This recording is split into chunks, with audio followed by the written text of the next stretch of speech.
Retour sur le plateau de Sa Balance à Paris, toujours en compagnie de Thierry Chaise, Clara Dupont-Mono, Arnaud Vivian et Alexandra Alévèque.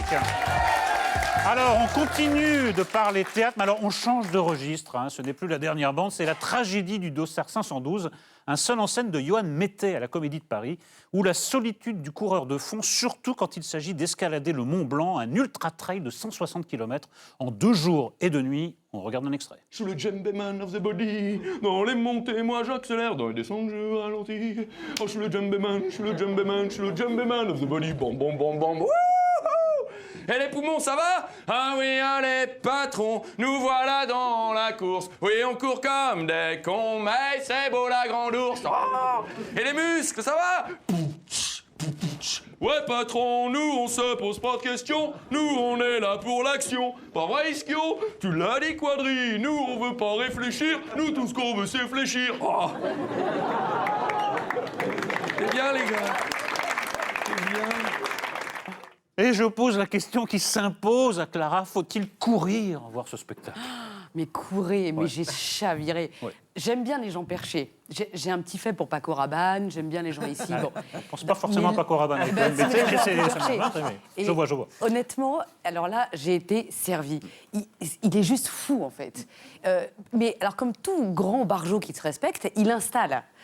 Donc pendant 20 minutes, nous, public, on n'est pas du tout propulsés dans un gag. C'est pas du tout ça. C'est assez lent. Ça dure quand même quasiment 2 heures.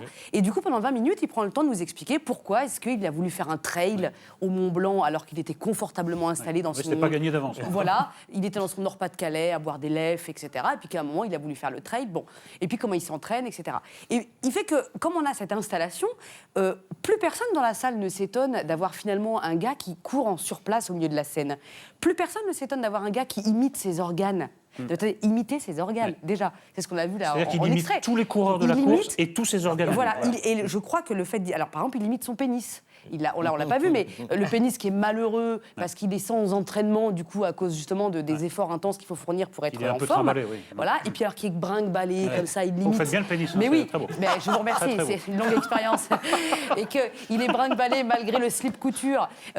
Et le sommet est atteint avec la complainte du foie. Il y a une complainte du foie éblouissante où le gars est en position fétale au milieu de la scène et il y a une lumière christique et il sanglote en disant « J'étais l'organe de la fête, j'étais la Monica Bellucci des organes et tu m'as réduit avec tes brocolis et ton entraînement intensif à être la Jeanne Moreau dans un corps mourant. » Mais vous êtes plié de rire et vous êtes estomaqué. C'est-à-dire qu'à la fois, c'est un exercice littéraire et c'est une performance d'acteur. Il emprunte un peu à Jim Carrey. Il a une force de bruitage exceptionnelle. Il y a un peu, moi, je trouve, de Jean Carmet dans Palace. Avec avec cette espèce, vous savez, de sérieux absurde. Voilà. En tout cas, ce qui est sûr, c'est que si vous courez pas, vous n'êtes pas prêt de courir après avoir vu ce spectacle parce que vous vous dites jamais, ça rend trop fou.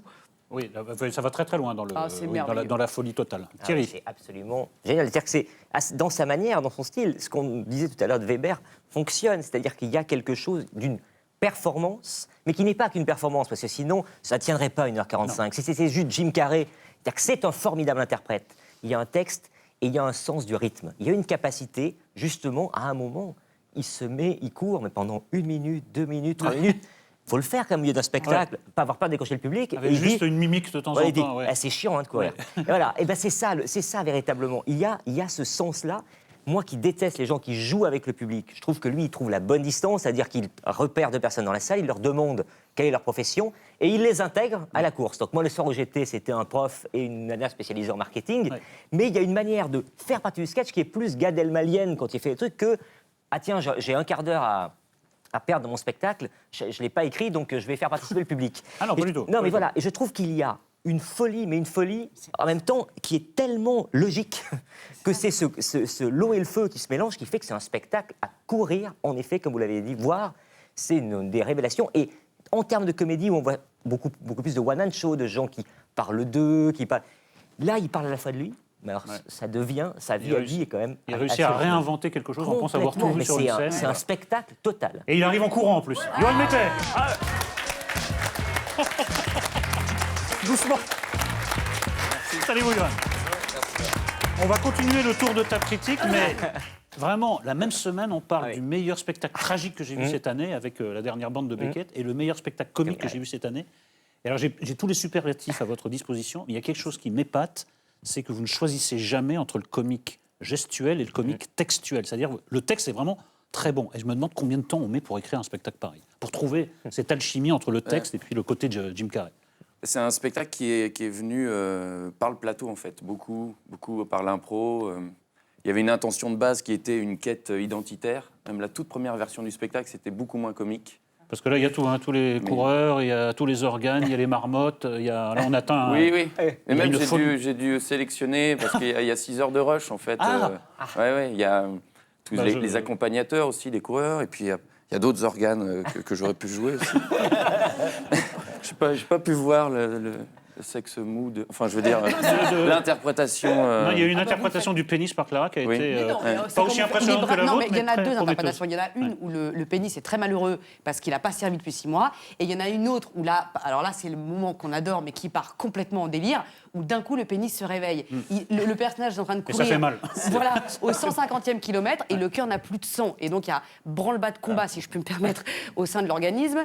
Et du coup, c'est le pénis qui est en train de tout pomper le sang parce qu'il a une érection pendant qu'il court. C'est le réveil de la force. On m'a piqué le titre d'ailleurs, parce qu'au début c'était ça. Mais c'est ça, le réveil de la toute-puissance. Alors, je ne sais pas quel organe va imiter Alexandra pour vous donner son avis, mais je lui laisse la parole. Je ne vais pas essayer de m'y frotter. Non, mais effectivement, vous faites vachement bien le foie.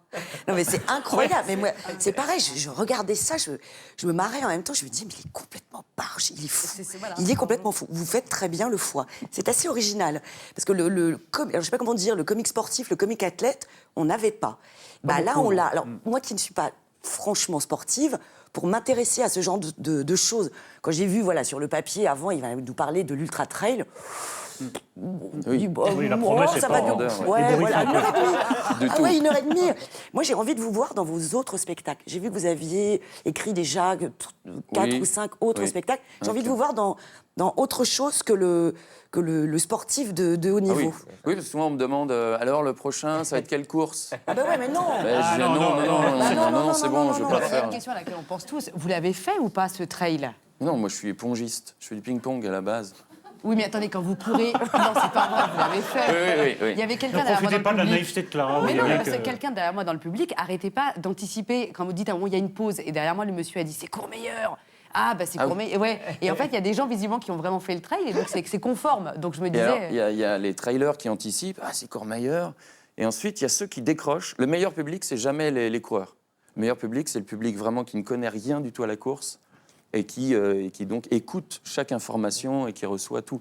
Alors que je vois souvent des coureurs, être là, blablabla. Et donc ils ont perdu 4 informations visuelles, ils décrochent. Mais la mauvaise nouvelle, c'est que vous n'êtes pas prêt de jouer un autre spectacle. Là, moi, à mon avis, ça va jouer des années. Là. Le bouche à oreille va marcher, c'est... Voilà, c'est jusqu'au 30 juillet, à la Comédie de Paris, mais vous n'allez jamais pouvoir vous en débarrasser. Sachez-le. Ah, mais je suis Vous êtes déjà parti sur un pour autre 10 ans. pourtant. Non, mais vous n'y arriverez pas, je vous le dis franchement. Tant que toute la France n'aura pas vu ça, il faut aller voir ce spectacle. allez-y, Moi, C'est vrai, allez-y, c'est vrai. vraiment. vous avez Voilà, bon, raison. vous voyez, on est Bien d'accord sûr. sur l'essentiel. Je ne sais pas vendre, oui. Donc, vous n'êtes pas prêt de voir un autre spectacle de Yoann Mété. Sauf si allez je voir finis celui-là. en fauteuil roulant à cause de ce spectacle. Parce que les genoux travaillent, les Ouais, hanches. c'est physique, hein. Je pourrais finir. Alors, c'est Vous l'histoire. finissez- d'un non, mais type. vous finissez vraiment. C'est comme un. Ouais. C'est pas évidemment comme un trail, mais c'est vraiment. Ouais, là, j'ai des tendinites partout. Là, on ne sait pas si vous déconnez ou pas là, quand vous dites ça. Ah, c'est vrai, je peux vous la montrer si vous voulez. Un bon moment de télévision. Jusqu'au 30 juillet, on attend. Et à mon avis, bien plus longtemps. Eh bien, Merci de espérons, nous avoir merci. rendu visite. Merci. Yoann Mété. Et félicitations.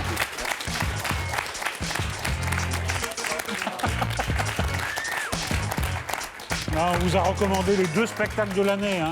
On dit merci qui? Non, pas merci Nolo. Merci, ça balance.